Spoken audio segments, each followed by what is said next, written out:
അപ്പം രോഗം എന്നൊരു കാര്യമാണ്.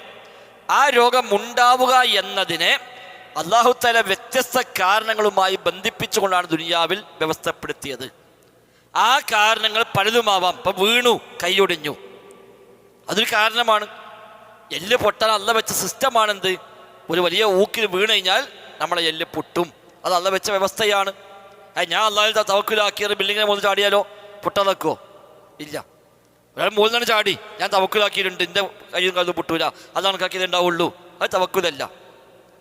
അള്ള വെച്ച വ്യവസ്ഥയെ പരിഹസിക്കലാണ് അത്. എന്ന പോലെ പൊട്ടിയ എല്ല് കൂടൽ ഒരു കാര്യമാണ്.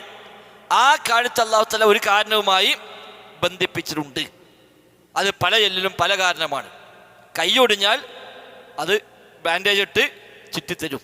ചൈൽഡ് പറയും ബാൻഡേജ് ഇട്ടിട്ട് കാര്യമില്ല, ഓപ്പറേഷൻ ചെയ്യണം എന്നറിയും.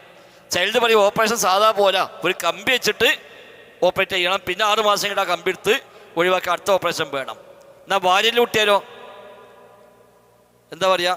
ഒന്നും ചെയ്യാൻ പറ്റില്ല, ഞങ്ങളൊരു 3 മാസം അനങ്ങാതെ കിടക്കുക. സ്വയം കൂടണം, അത് സ്വയം കൂടി വരണം, വേറെ വഴിയൊന്നുമില്ല. പറ്റ വയസ്സായ മനുഷ്യന്മാർ വീണാൻ ഡോക്ടർമാർ പറയും ഇനിയിപ്പോൾ ഒന്നും ചെയ്യാൻ പറ്റില്ല, ഇങ്ങനെ ഓപ്പറേഷൻ ചെയ്യാനൊന്നും പറ്റില്ല, ഇനി അങ്ങനെയാണ്ട് നിങ്ങൾ നന്നായി നോക്കിക്കാളെ, അപ്പോൾ ഒന്ന് വൃത്തിയൊന്നുമില്ല എന്ന് പറയും. അപ്പോൾ അവിടെയും മുറിവ് കൂടുക എന്നതിന് അള്ള വെച്ച വ്യത്യസ്തമായ കാരണങ്ങളുണ്ട്. ഇനി ഈ പ്രശ്നങ്ങളൊന്നും ഇല്ലാതെ രോഗം ഉണ്ടാവൂലേ? ബാഹ്യമായ ഒരു പ്രശ്നവും ഇല്ലാതെ രോഗം ഉണ്ടാവൂലേ?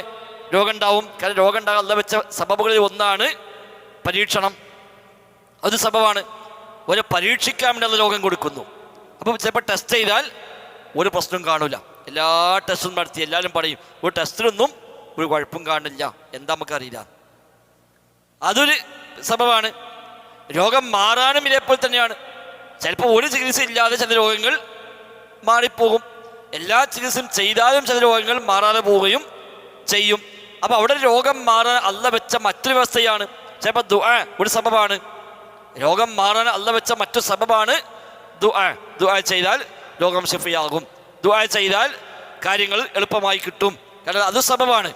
രോഗത്തിന് മരുന്ന് കഴിക്കുന്നത് പോലെ തന്നെയുള്ള മറ്റൊരു സബബാണ് പ്രാർത്ഥന എന്ന് നമ്മൾ നേരത്തെ ഹദീസിൽ പഠിച്ചല്ലോ. ഒരാൾ റിസ്ക് വിശാലമാകാൻ, അതേപോലെ പിന്നെ ശേഷിപ്പ് ആയുസ് നീണ്ടു കിട്ടുവാൻ ആഗ്രഹിക്കുന്നുവെങ്കിൽ ഫൽ യസിൽ റഹിമഹു, ഒരു കുടുംബബന്ധം ചേർക്കട്ടെ. അപ്പോൾ കുടുംബബന്ധം ചേർക്കൽ റിസ്ക് വിശാലമാകാൻ അള്ള വെച്ച ഒരു വ്യവസ്ഥയാണ്. അപ്പം എന്ന പോലെ എല്ലാത്തിനെയും അള്ളാഹു നിശ്ചയിച്ചത് ഈ സിസ്റ്റത്തിലാണ്. അതാണ് കാര്യകാരണ ബന്ധം. കാര്യകാരണ ബന്ധം എന്ന് പറയുന്നതാണ്. അത് ഒരു ജിന്ന വിഷയത്തിൽ മാത്രമുള്ള ഒന്നുമല്ല. ദുനിയാവിൽ മൊത്തം അള്ള വെച്ച സംവിധാനമാണ് കാര്യകാരണ ബന്ധം. ഈ കാര്യകാരണ ബന്ധങ്ങൾക്ക് അധീനമായി പ്രവർത്തിക്കാൻ അള്ളാഹ്ക്ക് മാത്രമേ കഴിയുള്ളൂ എന്ന് പറഞ്ഞാൽ അതിനർത്ഥം എന്താണ്? ഈ വ്യവസ്ഥയെല്ലാം വ്യവസ്ഥപ്പെടുത്തിയവൻ അള്ളാഹ്. ഈ വ്യവസ്ഥയുമായി ബന്ധപ്പെട്ടുകൊണ്ട് കാര്യം നടപ്പാക്കലാണ് നമ്മളെ പണി. അപ്പം വിശന്നാൽ നമ്മൾക്ക് എന്ത് ചെയ്യാൻ പറ്റുക? ഭക്ഷണം കഴിക്കുക, ദാഹിച്ചാൽ വെള്ളം കുടിക്കുക, രോഗം വന്നാൽ മരുന്ന് കഴിക്കുക, പ്രാർത്ഥിക്കുക. ഇതൊക്കെ നമുക്ക് ചെയ്യാൻ പറ്റിയ പണികൾ. എന്നാ ശിഫ നൽകുന്നവൻ അള്ളാഹ്, റിസ്ക് നൽകുന്നവൻ അള്ളാഹ്. അതെന്ത് അങ്ങനെ പറയാൻ കാരണം? റിസ്ക് നൽകുന്നത് അള്ളാഹ് മാത്രമാണോ? ഹോട്ടലിൽ പോയാൽ കിട്ടൂലേ റിസ്ക്? സുഹൃത്തിനെ വിട്ടു പോയാൽ കിട്ടൂലേ? ഓനെ ഭക്ഷണം ബാഹ്യമായി തരാനേ പറ്റുള്ളൂ. ഒരാൾക്ക് പോയി വിശക്കുന്നുണ്ട് പറഞ്ഞാൽ ഭക്ഷണം തരാൻ കഴിയും. ഭക്ഷണം തന്നു, കഴിച്ചു, വിശപ്പ് മാറുന്നില്ല, ഓണൊന്നും ചെയ്യാൻ പറ്റില്ല. ചോറ് വേണമെങ്കിൽ തരാന്നറിയും. ചോറെത്തിട്ടരും എത്ര കഴിച്ചിട്ടും വിശപ്പിന് മാറ്റമില്ലെങ്കിൽ അല്ല അയാളെ കൊണ്ട് ചെയ്തു തരാൻ പറ്റിയ പണിയല്ല. അതാണ് ഭക്ഷണം കഴിച്ചു കഴിഞ്ഞാൽ അൽഹംദുലില്ലാ, ഹംദ് അല്ലാഹുവിനാണ്. മദ്ഹ് ഒരു പക്ഷവനേക്കും. മദ്ഹുവിനെ പറ്റി പറയും, അയാൾ നല്ല മനുഷ്യനായിട്ട്, ഞാൻ ബസ്സിൽ ചെന്നപ്പോൾ ഒന്നും നോക്കാതെ അച്ഛയ്ക്ക് വിളമ്പി തന്നു, എന്തോരം നല്ല മനുഷ്യനാണ്, അത് മദ്ഹാണ്.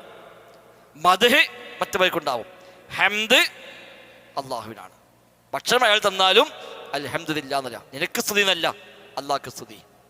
അപ്പം അവിടെയൊക്കെ അസ്ബാബുകളുമായി ബന്ധപ്പെടൽ മാത്രമാണ് മനുഷ്യരാവട്ടെ, മൃഗമാവട്ടെ, പക്ഷിയാവട്ടെ, ജിന്നാവട്ടെ, മലക്കാവട്ടെ, ശൈത്താനാവട്ടെ, ഏത് പടപ്പും ഇവിടെ ചെയ്യുന്നത് അവക്കല്ല നിശ്ചയിച്ച സിസ്റ്റം എന്താണോ ആ സിസ്റ്റത്തെ ഉപയോഗപ്പെടുത്തുക മാത്രമാണ്.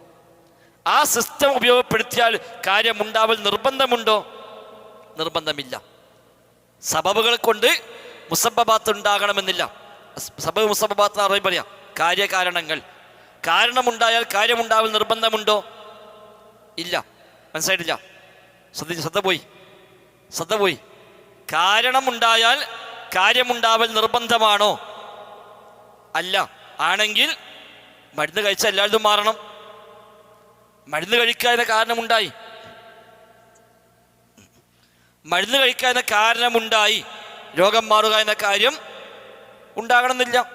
മരുന്ന് കഴിച്ച് രോഗം മാറിയില്ല, നമ്മളെന്ത് ചെയ്യും? അടുത്ത ഡോക്ടർക്ക് പോവും, അല്ലെങ്കിൽ അയാൾക്ക് പിന്നെയും പോവും. 3-4 വട്ടം പോയി നമ്മൾ പറഞ്ഞാണ്ട് പോകണ്ട, ഞാൻ വേറെവിടെയും പോയി നോക്കുക അറിയും.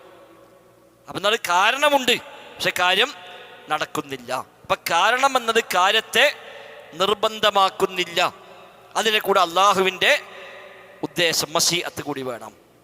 കാരണവുമായി ബന്ധപ്പെടണം, അള്ളാഹിൻ്റെ ഉദ്ദേശം അതിനോട് യോജിച്ചു. അതാണ് തൗഫീഖ്.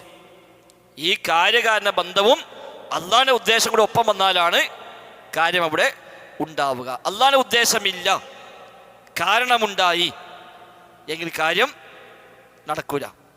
അള്ളാഹിൻ്റെ ഉദ്ദേശമുണ്ട്, കാരണമുണ്ടായില്ല, എന്നാലോ കാര്യം നടക്കും. അസുഖം വന്നു, നമ്മൾ മരുന്നും കഴിച്ചില്ല, അള്ളാഹ് ഉദ്ദേശിച്ചു ഷിഫയാക്കണം, ഷിഫാകുമോ? ഷിഫാകും. അപ്പൊ കാരണം ഒരിക്കലും ഷിഫയെ നിർബന്ധമാക്കുന്നില്ല, മരുന്ന് രോഗം മാറ്റുന്നില്ല. അതാണ് തവക്കുല്. മരുന്ന് കഴിക്കാതൊക്കെ അല്ല തവക്കുല്, മരുന്ന് കഴിക്കലാണ് തവക്കുല്. പക്ഷേ ഈ മരുന്നല്ല രോഗം മാറ്റുന്നത്. രോഗം മാറ്റുന്നത് അല്ലാഹ്. മരുന്നതിനൊരു നിമിത്തം മാത്രം, മരുന്നതിന് ഒരു നിമിത്തം മാത്രം. അപ്പോൾ ചിലപ്പോൾ ഒരു മരുന്ന് പരാജയപ്പെടുമ്പോൾ വേറെ മരുന്ന് നിൽക്കും. അലോപ്പതി ചിലർ ഉപയോഗിക്കും, ചിലർ ഹോമിയോയ്ക്ക് പോകും, ചിലർ ആയുർവേദത്തിക്ക് പോകും, ചിലർ അല്ലാത്തേക്ക് പോകും. അതെന്താണ്? വ്യത്യസ്തമായ സബബുകളെ പരീക്ഷിച്ച് നോക്കുകയാണ്.